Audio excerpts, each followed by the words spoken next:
Information, news, and entertainment on demand. WSRadio.com.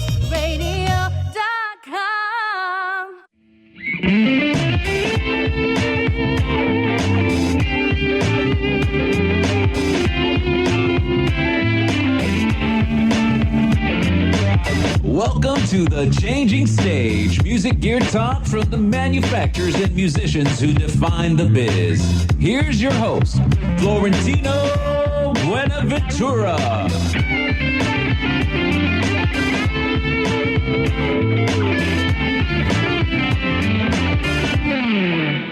That's it. That's right. We are back for another Changing Stage radio show powered by WS Radio Networks and brought to you by the fun folks over at musicpower.com and Guitar Trader, where real musicians help you with real gear. And oh, like always, we've got a tremendous show today. We've got a couple of guests in studio. So we've been having a lot of call-ins, but this time we were really, blessed and privileged to have some incredible talent. In fact, a man, a musician's musician, Mr. Mike Keneally's here with us. Say hi, Mike. Hey, how you doing? Thank you. And my co-host, Will James, a good friend for a long time, one of the guys that makes SIR happen, as well as he wrote a book on live performing. And we're going to be he's going to be going through the show with me today, as well as he's going to talk a little bit at the end of the show about some of the new key developments that he's had in live performing and a book that he wrote. Say hello, Will. Hey, Tino. Hello, brothers. Good to be here. All right. Hey, everybody's got that radio voice today. I like We're that. doing our best. Best we can at this hour on a Saturday morning. Exactly. We're musicians. This is not usually the hour we're awake, right? Well, hey, Mike, again, thank you for coming out. I know you've been on tour. You've been doing some incredible things out there. I like to usually start the shows off with people that are first time, I guess, attendees. I don't know what you'd call it. Guest. Guest. I'm a guest. There we go. My brain was thinking retail there for a second. Anyway, or shows, right? But yeah, tell me a little bit about your history. You started off with some amazing things. How did you get started in music? And then kind of a little bit of the lineage. Literally started playing when I was 7. My parents saw something that I didn't see at the time that I should be a musician. They got me a little electric organ for my birthday. And so keyboard was my first instrument, and I fell in love with that. Asked for a guitar because most of the music that I loved was guitar oriented. The Beatles were a thing for me when I was real young. They were for everybody. Was that in Long Island or here in San Diego? Long Island. Okay.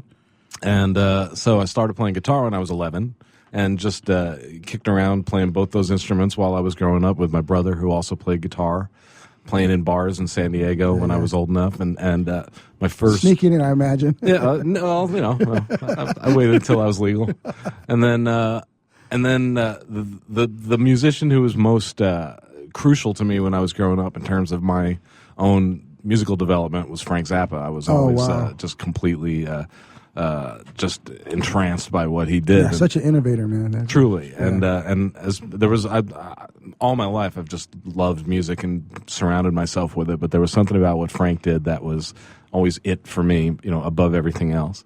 So when I was 25, I called up his office and asked for a job, completely out of the blue. I had no professional musical background of any kind, no track record, no career at all.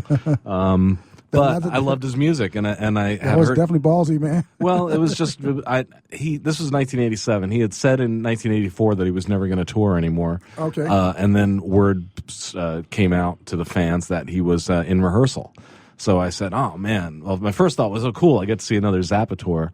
And then I thought, well, that's not very ambitious. I knew that this was likely to be my last chance to achieve this dream, this goal that I'd always had, which was playing in Frank Zappa's band. It was literally a dream. I used to actually dream of playing in his band. So I just threw caution to the wind and called up his office and said, hi, I don't know if Frank's looking for anybody, but I play guitar and keyboard and I sing, and I know all of Frank's stuff. And I'm over here, just waving in the corner. If Frank needs me, I just wanted him to know that I exist, And then against all odds, he called me back the next day. He said, I hear you know all my music. And I said, well, I'm familiar with all of it. He goes, you know how many songs that is? I go, yeah, they're all in the next room. Goes, I don't believe you. Get your ass up here and prove it. Oh wow! Yeah, so it was just a question of now's the time. I have to seize this opportunity, and I remember being panic stricken on the drive from San Diego to Los Angeles. Now, how old were you about this time? I was 25. Okay, so you were just a young pup, man. I was well. I mean, in the music business, that's already over the hill. But yeah, that's true. That's true. Huh? Compared to now, I was a young pup. But I was just sitting in the back of the car with my brother driving me, and I was. Frank had 70 albums at this point. I was trying to play all of them during a 2.5-hour car drive. Was your brother like freaking out because he was the he was the calm voice of reason during this thing? Oh really? Because wow. I'm back in the thing going, oh man, I can't remember the 5th bar of the 7th song on this 12th album. And that's not easy stuff to remember, dude. No, but that's the thing is that I grew up loving his music so much that I used to just listen to it constantly. And I'm mainly self-taught. I had keyboard lessons. I had organ lessons when I was a kid. No guitar lessons. Entirely self-taught as a guitar player. And most of what I know about contemporary music or rock music or jazz or modern classical or any of the stuff that I'm passionate about now is mainly just from listening. So I developed a good ear as a result of that, and also good memory retention. So. If once I'd heard one of Frank's albums 50 times, like I always did, it was kind of stuck in there. It was just lodged in my synapses. So that's eventually what kind of secured the gig for me, because when Frank was would want to add a new song to the repertoire, he would just kind of go, oh, we haven't done Who Needs the Peace Corps in like 20 years. That would be a fun song to play. And then he would turn and look at me and wait for me to start playing it. And then, and it was a 12-piece band, and there were several songs that were in the set list that kind of developed as a result of my loving it so much that I could play the song, and then gradually we would piece together an arrangement for the 5-piece horn section and all this stuff.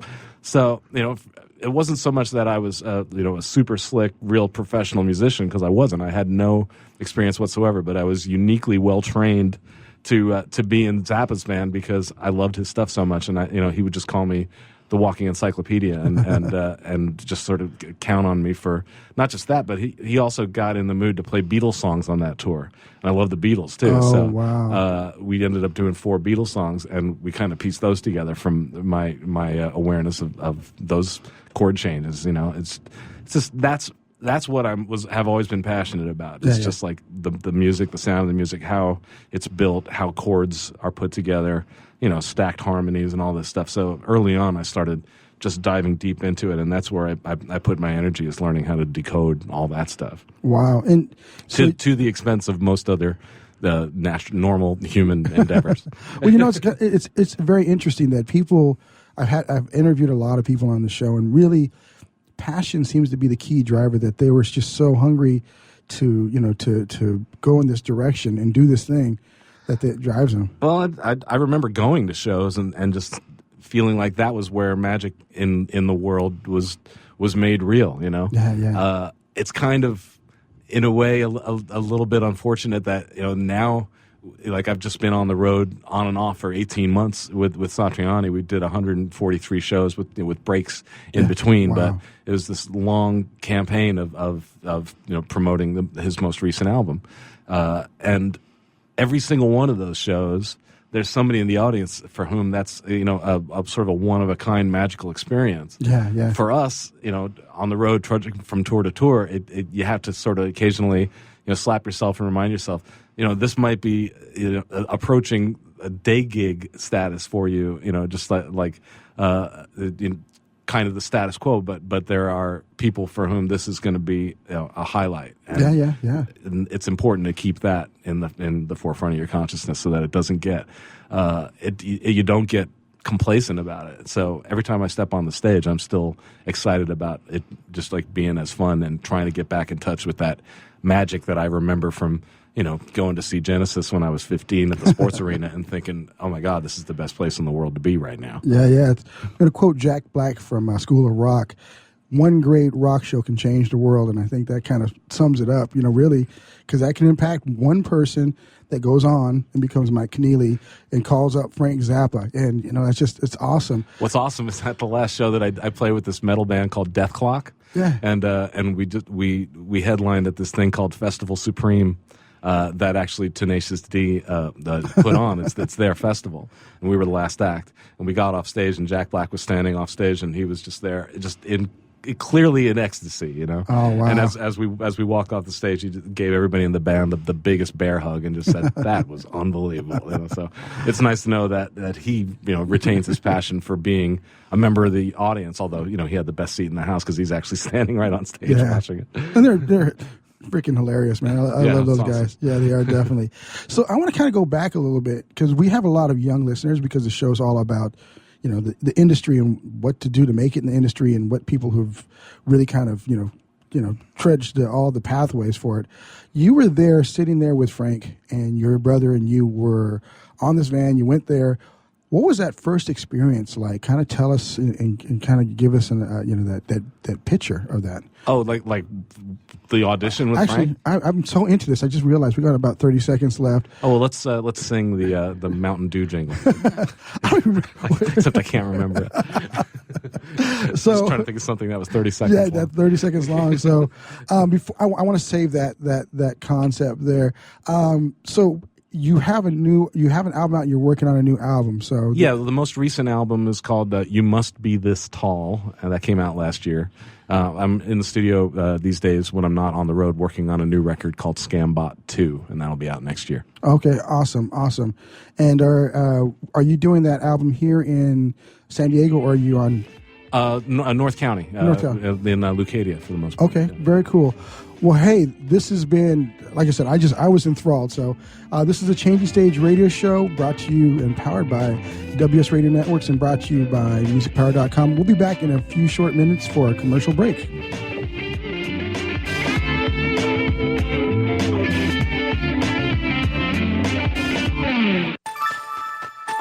Thank you for listening to WS Radio. Improve your business and your life with useful information from experts and thought leaders. WS Radio is radio with ROI.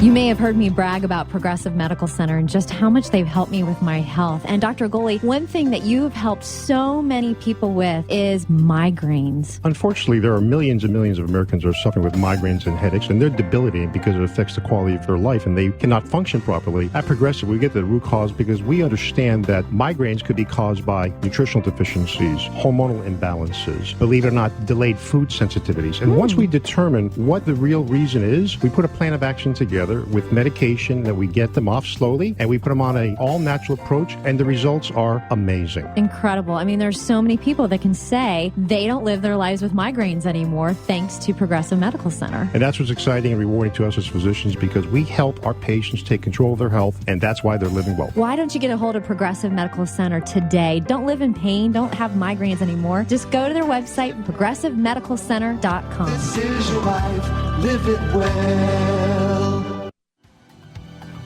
Hi, this is Rob Barnett, VinVillage.com, where wine lovers connect. Be sure to tune in weekly to Vin Village Radio for exclusive, in-depth interviews with the who's who in wine and food. Are you ready to get real about your music? My name's Florentino, and I'm the host of The Changing Stage. On my show, we get the real stories of how great music and musicians are made. You know who else is real? The professionals at musicpower.com. They help serious players make music happen with the right advice, direction, and cutting-edge gear. Isn't it time you leave amateur hour behind? Then go to musicpower.com. Real musicians, real gear. Do you want to be a professional coach? Are you in business trying to make a real difference with people you manage or work with? Have you started a coaching practice that isn't quite getting off the ground? Get the skills you need to be a successful coach today with the Coaches Training Program from Accomplishment Coaching. The Coaches Training Program will show you how to help others focus and be more fulfilled. Whether you want to improve your company's bottom line or create a thriving coaching practice, Accomplishment Coaching can give you the distinctions and practices you need to coach others effectively today. Accomplishment Coaching has spent 6 years developing a cutting-edge coaches training program that will have you ready to coach people professionally in just 12 months, and you don't have to take time off work to do it. To find out more about the Coaches Training Program, just call 1-888-548-6813. That's 1-888-548-6813. Talk to me. Information, news, and entertainment on demand. WSRadio.com.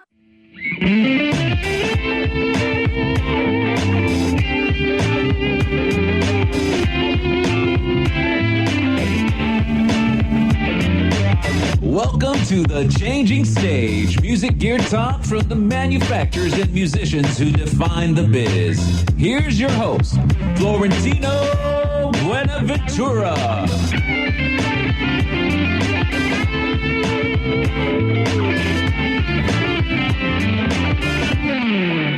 We're into the second segment of the Changing Stage radio show powered by WS Radio Networks and brought to you by the fun folks at musicpower.com.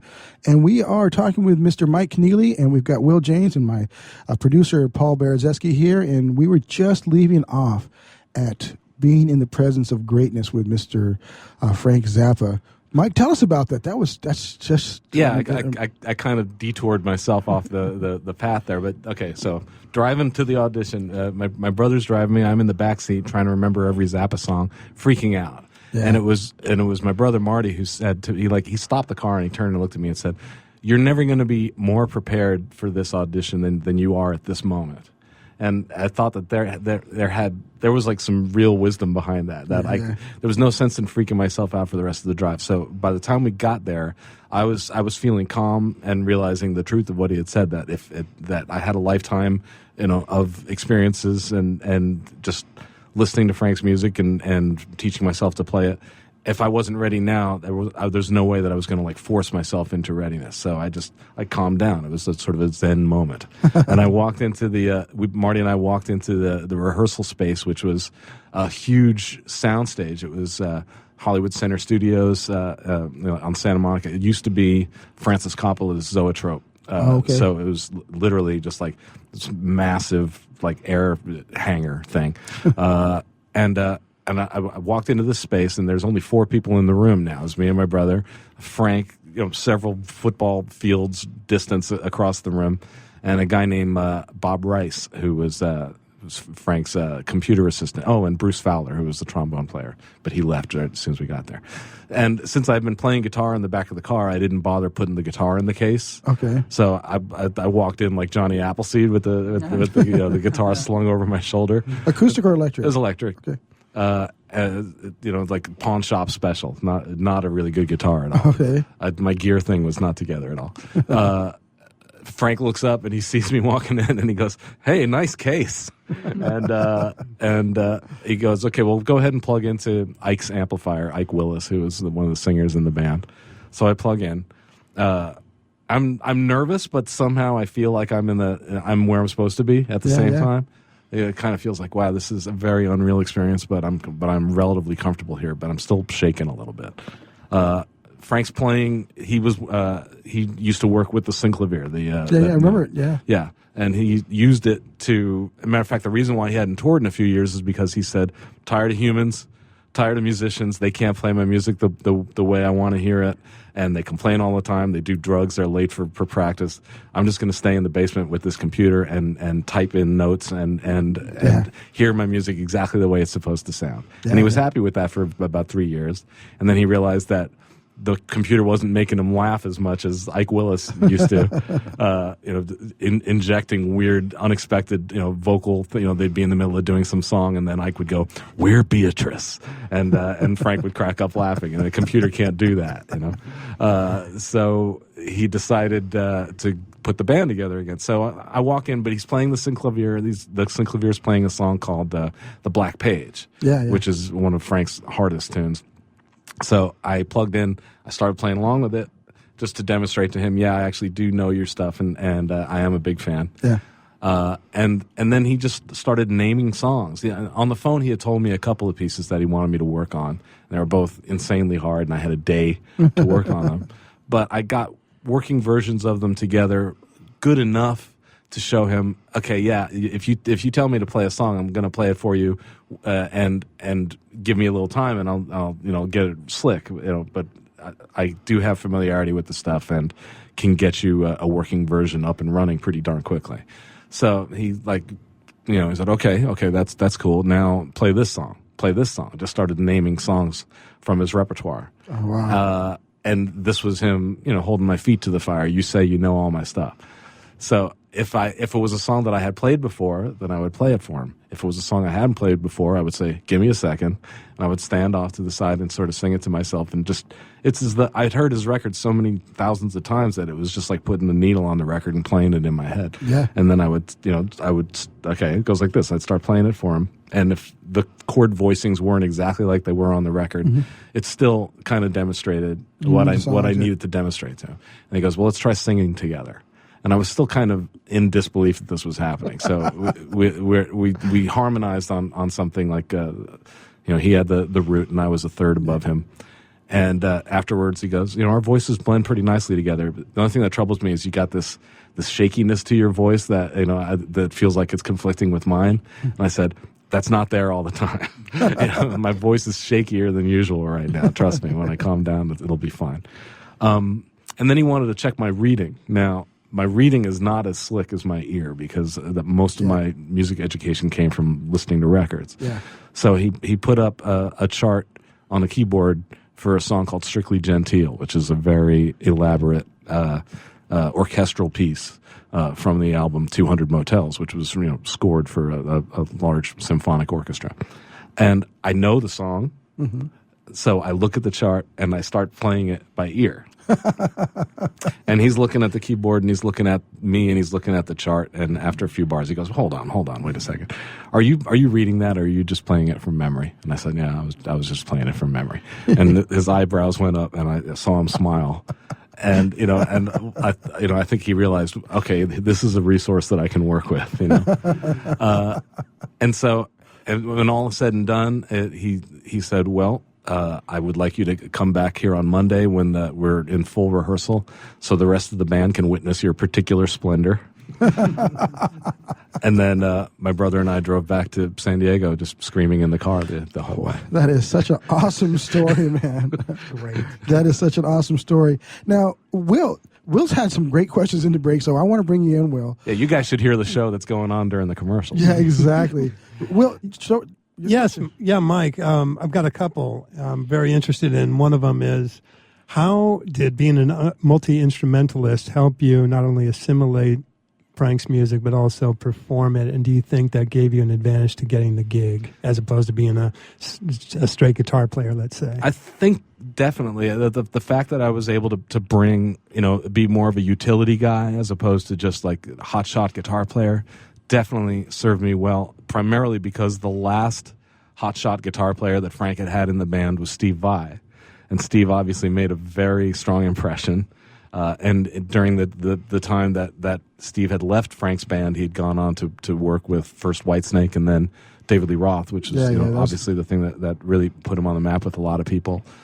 So Steve left this huge, intimidating footprint in terms of guitar player in Frank's band. And Frank invented a position called stunt guitarist as a result of Steve Vai being in the band, which was officially the guy playing all the parts that were composed for other instruments that weren't strictly supposed to be executed on guitar. You weren't supposed to be able to play this stuff on guitar, but Steve could. So that sort of expanded Frank's awareness of what kind of stuff he could get away with a guitar player in the band. Now, I came into the band able to execute a lot of that stuff on guitar, but not with the sort of Hendrixian authority that Steve had. And also, Steve had showmanship and he had a look and he had, his gear thing together. He was, a guitar player. I was more of like a music lover who channeled music through various means. So the fact that I was able to, give Frank what he needed on more than one instrument, plus, given the fact that there was one time during rehearsal when we were doing an improvised section, and he pointed at me, and I it's like play a solo. It's just over a completely improvised backdrop, so no chord changes. It's anything goes. I had realized that if I had enough gain going on the amplifier, that I could, because I'm looking for ways to make some kind of impression in this band of musicians who are all way more experienced than I am. They can all read music, sight read music like crazy. They understand tone. They know how to modify their expression on stage to blend in with a large ensemble and all this stuff that I'm still like figuring out on a moment to moment basis. So I'm trying to stand out in some way. So he points to me, and I had enough gain on the guitar that I could just fret it with the left hand and play in unison on the keyboard with the right hand. So I just started playing pretty much atonal stuff, but in rhythmic unison, where I'm fretting that with the left hand and also playing, in this really kind of percussive, chiffy synth, like almost like a marimba sound. I bet Vi couldn't do that. And afterwards, everybody in the band is like, "Dude, that's what you need to do." So this sort of simultaneous guitar keyboard party trick became a thing that just literally, I had never done it before that moment. I'm just like looking around me in desperation. How can I assert myself here? Oh, I've got two instruments. Let's see what happens. Mm-hmm. And I, what I was playing harmonically made almost no sense, but the impact of it was strong, and the sound of it was strong because the sound of the keyboard and the sound of the guitar were so distinct from one another. And that's the first time I ever heard the phrase "timbre rules." and I thought, oh, there's some real wisdom there. The fact that I had a nasty guitar sound going in the left hand and this really clean, percussive, chiffy synth sound going on the right hand, both playing in rhythmic unison, even if the tones that were happening were not necessarily exactly precise, it made an impact, and that's something that has stayed in my mind all this time. Wow. This music tells us that we have to go to a break. Yeah, definitely. Great story. We'll be back, folks. Third segment coming up. You got to stay tuned. This is awesome.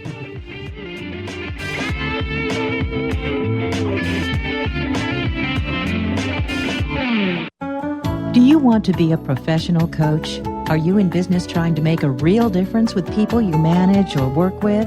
Have you started a coaching practice that isn't quite getting off the ground?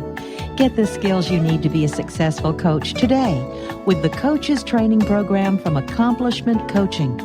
The Coaches Training Program will show you how to help others focus and be more fulfilled. Whether you want to improve your company's bottom line or create a thriving coaching practice, Accomplishment Coaching can give you the distinctions and practices you need to coach others effectively today. Accomplishment Coaching has spent 6 years developing a cutting-edge coaches training program that will have you ready to coach people professionally in just 12 months, and you don't have to take time off work to do it. To find out more about the Coaches Training Program, just call 1-888-548-6813. That's 1-888-548-6813. Love to read but just don't have the time? With Audible.com, you can catch up on reading simply by listening. Audible has the largest collection of digital audiobooks, over 85,000 titles in every genre. Listen to a bestseller on your iPhone, BlackBerry, Android smartphone, or one of 500 other compatible devices. Visit audible.com/WS Radio today and get a free audiobook when you try Audible free for 14 days. That's audible.com/WS Radio. You've heard me bragging about Progressive Medical Center and how they've helped me feel so much healthier. But one thing, Dr. Agoli, that a lot of people come to you with is just unexplained pain. They just can't get any relief. Why can Progressive Medical Center's Pain Management Center help them? First of all, we have to acknowledge that pain is for real, and you've got acute pain and chronic pain. Here's the problem. That acute pain turns to chronic, which is long-standing, and no one's getting to the root cause. There's several key diagnostic components that help us get to the root of what's causing this pain. Is it inflammation? Once we do a thorough evaluation to get to the root cause, determine if it's structural or if it's a metabolic issue. And this way, we put an individualized program for pain management involving correcting the spine, using certain injections when necessary, and we get our patients out of pain quicker, and they stay out of pain because we teach them how to live their life well. Don't let yourself live in pain any longer. Get a hold of Progressive Medical Center today at progressivemedicalcenter.com. Progressive Medical, this is your life, live it well. Are you ready to get real about your music? My name's Florentino, and I'm the host of The Changing Stage. On my show, we get the real stories of how great music and musicians are made. You know who else is real? The professionals at musicpower.com. They help serious players make music happen with the right advice, direction, and cutting-edge gear. Isn't it time you leave amateur hour behind? Then go to musicpower.com. Real musicians, real gear. Talk to me. Information, news, and entertainment on demand. WSRadio.com.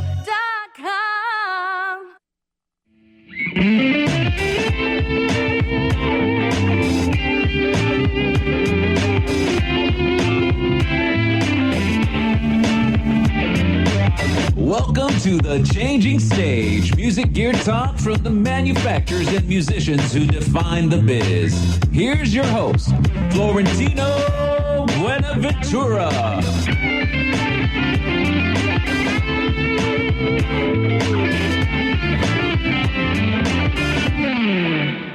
It's the third segment of the Changing Stage radio show powered by WS Radio Network. And we got something special. And that specialness is brought to you by musicpower.com, where music is all about gear and realness. So third segment, we wanted to do something really unique we haven't done on the show.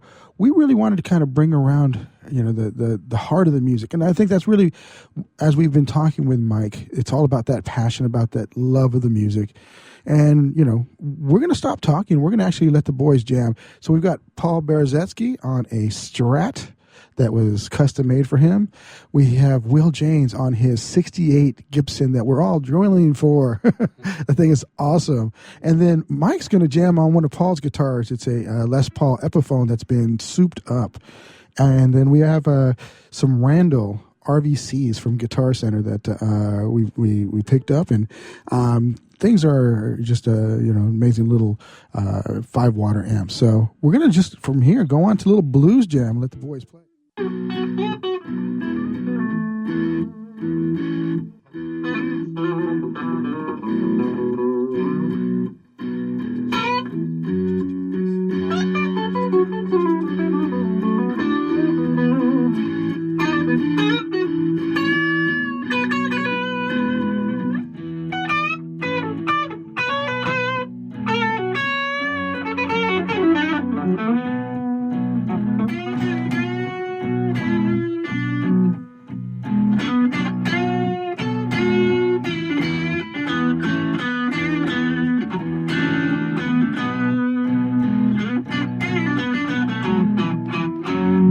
That's a little Paul Berezetsky, folks. Will James on rhythm.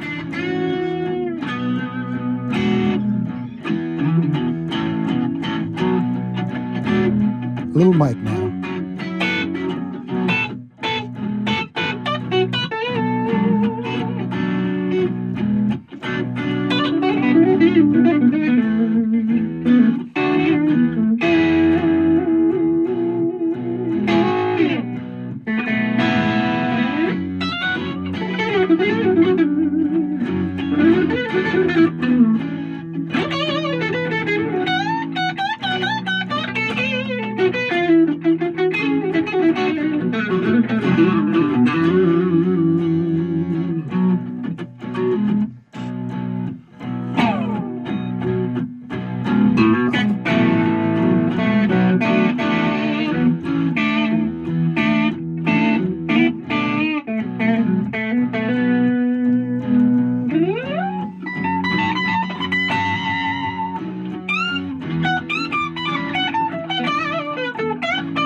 Sounds great, boys. We can get lost in the music. Awesome. Wow. I got tingles. I'm all goosebumpy right now. Mike, that was amazing. Paul and Will, you guys, whew. I think we got a new band. I think I lost my guitar player, man. Right. Call the booking agent. Hitting the road. Actually, though, I think you caused a major rift in our band because I can see Paul now wanting to play guitar and keyboards. We were talking about that earlier. Do it, man. Expand those horizons. Right? Make your stock rise. I think he's found his new gadget fetish there. I could probably do it where I could rhythmically make it sync up, but not. Well, that's where I started. If that's all it takes. Yeah, that's right. I got this. Yep. Yeah. The funny thing is, did we talk about that on air? Or did we talk about that in the break? I think we talked about that in the break. What's that? Oh, about you playing keyboard and guitar. No, we were on the air. Okay, there's so much great stuff in the break, guys. I'm sorry. It's just the commercials. We got to pay the bills. But so yeah, man, you've had this tremendous career. You started off in this kind of this once in a lifetime fantasy. The merging of your idol and your passions. You kind of went on now to do some other great things. You worked with Steve Vai, so you replaced him, and then you went on to work with him. Yeah, well, it was interesting. I got in Frank's band, which was the embodiment of a dream, and then that stopped. So what do you do when your dream comes true with the first thing you do in your career? That was really kind of unusual, and I was a little bit adrift for a while. But I started doing my own records. That's when I realized, okay, that's what you do. You start expressing yourself. Yeah. So I put out my first solo album in 1992. It was 22 years ago, and I've done like pretty solidly averaged about an album a year since then. So I just keep releasing dozens of albums. And I did in '96. Steve Vai got in touch with me, and he said, join my band, and we had a really good time on the road for like 6 years, and I did a bunch of recording with him, and that was the beginning. Right when I got in his band is when Joe Satriani, who obviously has gone way back with Steve Vai, they were both friends, kids together in Long Island. Yeah. Joe was Steve's guitar teacher. Yeah. Joe conceived this G3 touring concept, which is basically just like 3 top flight guitar players in a touring package. So that started like right when I got into Steve's band. The first tour was Joe Satriani, Steve Vai, and Eric Johnson. Wow. Which a lot of booking agents were skeptical about at the time. This is right in the mid 90s. Guitar virtuosity was not the hippest thing going at the time. People were still, the industry was still rocked by the effects of grunge and pop and all this stuff, and everyone was skeptical that this was going to work. But the combination of these 3 world-class guitar players were just monsters. Like was marketing wise, it was magic, and the tour was really successful, and that G3 concept continues on and off to this day. But so I met Joe Satriani at the time. And actually would come up and sing a song during the jam at the end of the show, and I'd walk up to Joe and we would do this thing where this one melody I would fret his guitar with my left hand while he was playing it with the right. So in the sense I was playing with Joe Satriani back in the 90s on the same guitar at the same time. But it wasn't until just like 4 years ago that Joe called me and asked me to join his group. And interestingly, he hired me as solely a keyboard player to start with. He said he wanted to have a keyboardist in the band who understood guitar players. Because it's true, a keyboardist, if they get too expressionistic with their voicings and their jazz training and whatnot, can step all over everything a guitar player is trying to do. Exactly. So I approach the keyboardist as a guitarist friendly musician, and you know when to go for those open fifths and keep some air for a guitarist to dance around in. But last year he wanted to change things up, and he said, "Why don't we get you on guitar in a few things? There's probably 3 or 4 songs that we could get you on guitar for." And as we started doing it, he was liking it. So at this point, I'm playing guitar on like 13 or 14 songs in the set. And we're doing a lot of improvising, trading solos back and forth and stuff, and it's pretty crazy. It's very, because at heart I'm still a self-taught guitar player. Yeah. So to just go up there toe to toe with Satriani every night, and and it's always truly improvised. We're not like regurgitating licks at all. He always tries to come up with something that's gonna throw me for a loop a little bit. And then your sounds are so different on there.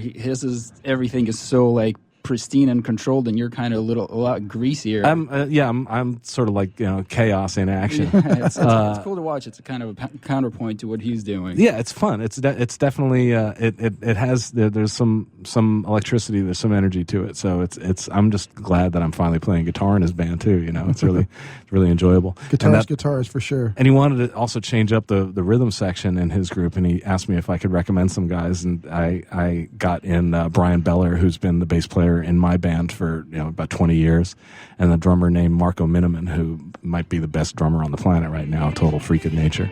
So the live band, the Satriani band right now is really something to contend with, but we'll be back at it next year. Awesome. We're definitely going to come out. We've got one more segment coming up. This is Changing Stage Radio Show, brought to you by WS Radio Networks, and we'll be right back with both Mike and with Will.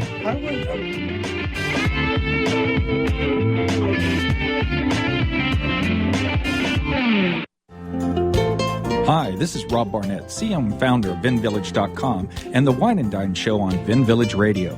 Do you have a wine, event, product, or service to promote? Then contact VinVillage.com to reach thousands of wine lovers across the country. VinVillage connects like-minded wine enthusiasts with unique and exclusive wines, events, products, and services. To learn more, contact us on VinVillage.com.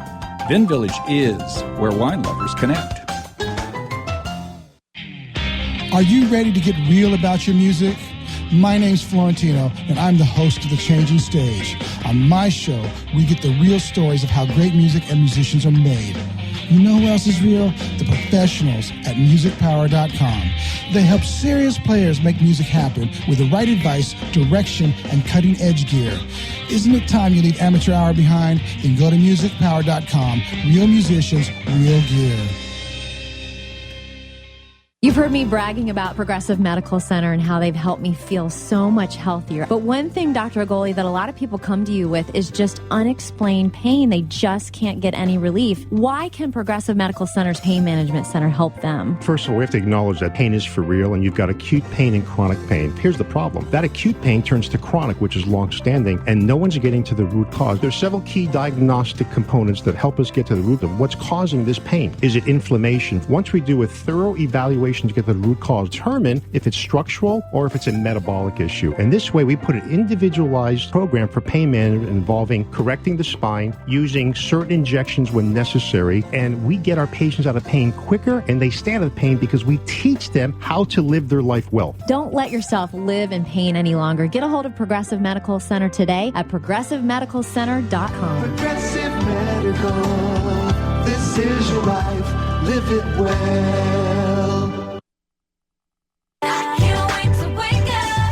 Do you want to see Elevate in person? Do you want to meet Stephanie, Sierra, and Ariel in person? Well, we're coming to your city. All you have to do is go to wedemand.com/elevate. You heard me. wedemand.com/elevate. You love their music? They put on a great show. It's time to invite them into your domain. wedemand.com/elevate is all you have to do. I'm out. This is KW Reed, baby, baby, baby. I'm Professor Burke from Farmers Insurance, and this is 30 Seconds of Smart. So you want to save money on your auto insurance. Get an alarm, drive less, taxi, graduate, bundle policies, don't get pulled over, make automatic payments, beep, boop, beep, beep, boop, and, of course, talk to farmers. Because the more you know about auto insurance, the more you can save. We are farmers. Bum, ba-dum, bum, bum, bum, bum. Get smarter about your insurance at farmers.com. In California, Nevada, and Arizona, call 858-405-0078. Talk to me. Information, news, and entertainment on demand. WSRadio.com.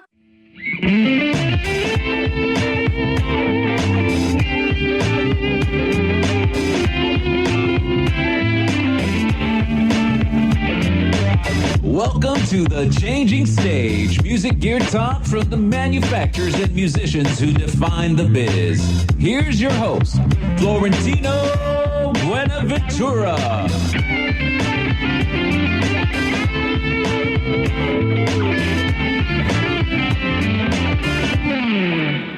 Yes, that's right. The fourth segment. Oh, it's been going far too fast. The fourth segment of the WS Radio Network's Changing Stage radio show, powered by musicpower.com. And we are going to be moving this segment into a good friend of mine. I've known him for quite some time. He's one of the guys that makes SIR happen, Mr. Will James. Will. Hey, Tino. He's had some great questions earlier, and we've been having some great conversations in between. So, Will, you are a man who's had a lot of time on stage, working with a lot of great artists at SIR. You've moved a lot of equipment in your lifetime, and you've helped empower, literally, with amplification and everything else, all these great talents. You've written a book. Is that right? Yes, it's an ebook called Killing Your Audience and Why They Deserve It. Forming a band, getting gigs, and leaving them wanting more. Yes, exactly. So this book really kind of, we got a lot of young listeners that or people that really want to kind of get into the business. And we were talking a little bit about this in the breaks. Tell us, how can this book help? You had some great questions for Mike on how, in his experiences in life, kind of tie all that in. Tell us a little bit about that. From playing in the clubs around town and working with SIR, I've noticed some things over the years, watching one amazing band after another. Yes. And that is the bands that have the most impactful live performances are masters of space, tension, and dynamics in their music.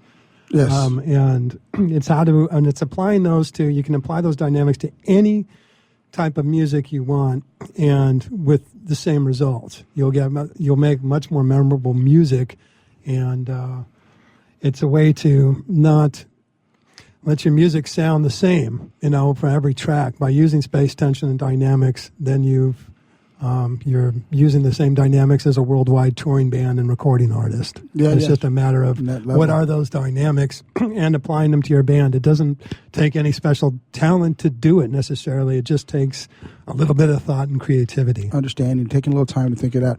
Now, you were asking Mike some questions that kind of apply to this. What were some of those ones during the break? Yes, Mike, I'm curious, when you joined up with Zappa, what did you learn on your very first rock and roll tour, and how excited were you when that door closed and you were on your way?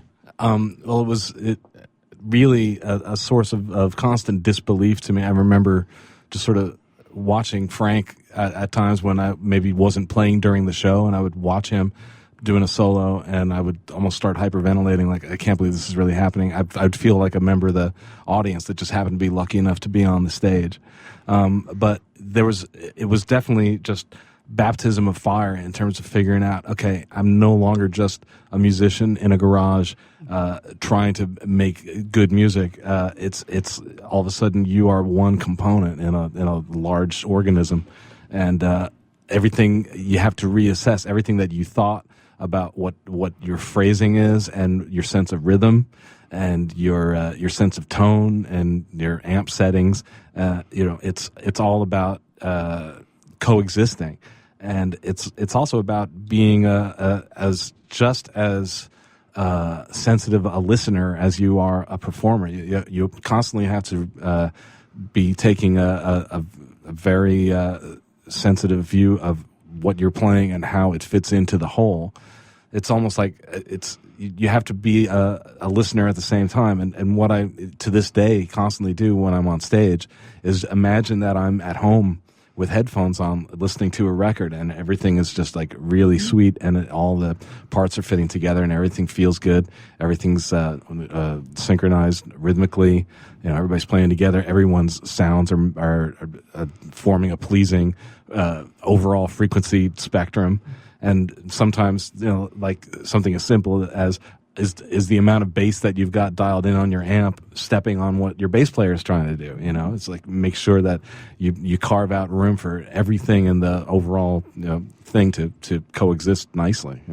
And so most of this, when I was out on the road with Frank, it wasn't anything that I could really articulate, because all these life lessons were coming at me fast and furiously, and I had to just sort of just sink or swim. But over time, which is really the best way to do it, is just to give yourself time to figure this stuff out on the job.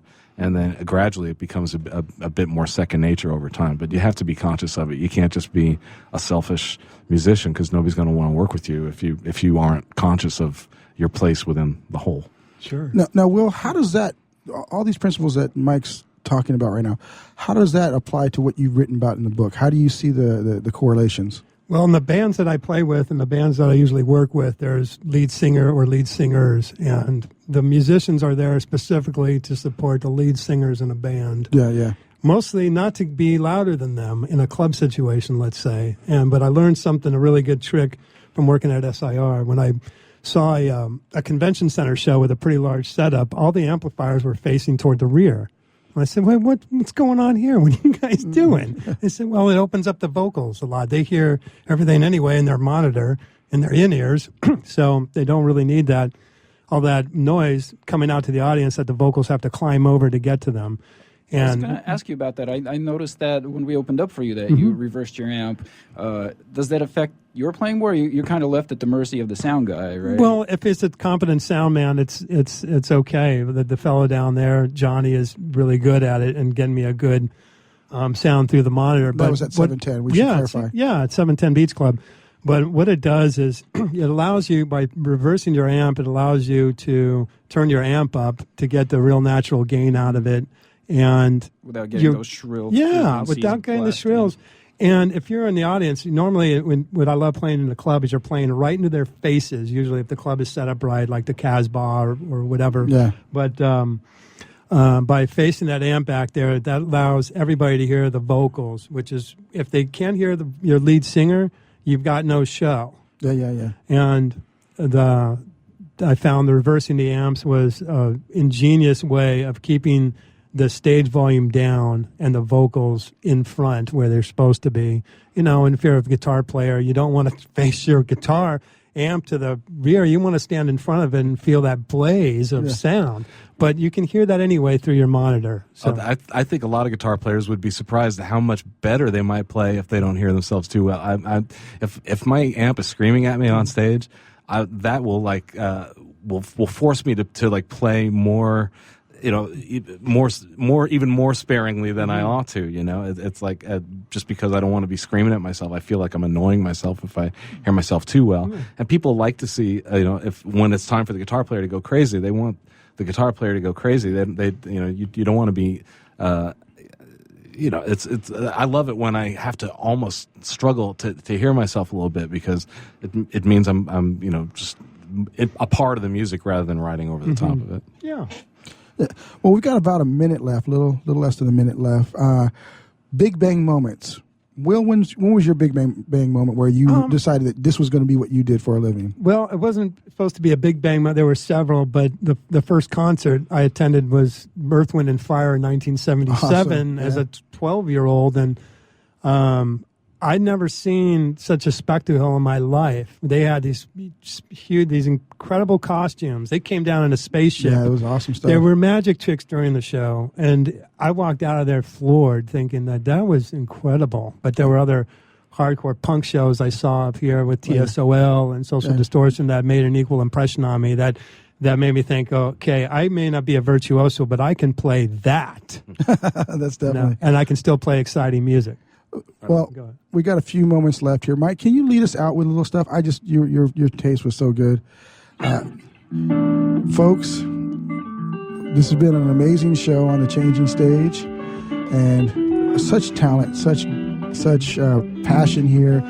Keep those passions flowing. I give my all to the big man upstairs, God. And, thanks for WS Radio Network for powering this, and musicpower.com for sponsoring us. We'll be back next week. Well, actually, no, next week's Thanksgiving, so we'll be back in 2 weeks. You folks have a great time until then.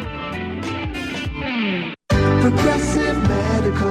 Hey, this is Heidi Rue, and Progressive Medical Center has literally changed my life and my health, but I'm not the only one. Adele suffered from bone deterioration, bone overgrowth, profound muscle discomfort, physical exhaustion, and mental fog. In fact, the bone deterioration becomes so serious that she had to have back surgery. Well, after the surgery, she still didn't feel well, and so that's when she heard about Progressive Medical Center. Progressive Medical Center discovered that her adrenals weren't working properly, her hormones were out of whack, and the drugs she had been taking were doing more harm than good. Adele came into Progressive Medical Center in a walker, physically and mentally exhausted. But now she's a world traveler. She hikes and walks several miles a day, and it's all thanks to Progressive Medical Center. 770-676-6000. 770-676-6000. Progressive Medical. This is your life. Live it well. Take a break from politics. Tune in and learn something. WS Radio shows are worth your time and are filled with tips and advice. Add us to your lunch routine, and we'll give you a meal for your mind. Are you ready to get real about your music? My name's Florentino, and I'm the host of The Changing Stage. On my show, we get the real stories of how great music and musicians are made. You know who else is real? The professionals at musicpower.com. They help serious players make music happen with the right advice, direction, and cutting-edge gear. Isn't it time you leave amateur hour behind? Then go to musicpower.com. Real musicians, real gear. Do you want to be a professional coach? Are you in business trying to make a real difference with people you manage or work with? Have you started a coaching practice that isn't quite getting off the ground? Get the skills you need to be a successful coach today with the Coaches Training Program from Accomplishment Coaching. The Coaches Training Program will show you how to help others focus and be more fulfilled. Whether you want to improve your company's bottom line or create a thriving coaching practice, Accomplishment Coaching can give you the distinctions and practices you need to coach others effectively today. Accomplishment Coaching has spent 6 years developing a cutting-edge coaches training program that will have you ready to coach people professionally in just 12 months, and you don't have to take time off work to do it. To find out more about the coaches training program, just call 1-888-548-6813. That's 1-888-548-6813. Hi, this is Felix Taberna, host of Race and Sports Radio. Join our cast and crew every Saturday and Sunday right here at WSRadio.com, beginning at 8 a.m. Pacific, 11 a.m. Eastern. Race and Sports Radio.